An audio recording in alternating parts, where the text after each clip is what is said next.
ఆంధ్ర తెలంగాణ రాజకీయాల్లో స్పెషల్ ఏంటంటే తప్పని చెప్పేవాళ్ళు మళ్ళీ అదే తప్పుని చేయటం.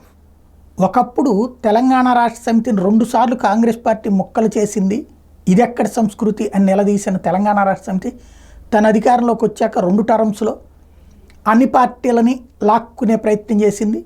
ఓ రకంగా దుర్మార్గ పనే చేసింది, దాన్ని సమర్థించుకుంది. దాన్ని తప్పుబట్టి 2 సార్లు బాధ్యత పార్టీగా మిగిలినటువంటి కాంగ్రెస్ పార్టీ అప్పట్లో తను అట్లా చీల్చిందన్న సంగతి మర్చిపోయింది. 2009లో చీల్చినటువంటి సంగతి, 2004లో చీల్చిన సంగతిని 2014కు వచ్చేటప్పటికి తను నష్టపోయినప్పుడు అది గుర్తుకొచ్చింది, 2019లో నష్టపోయినప్పుడు గుర్తుకొచ్చింది.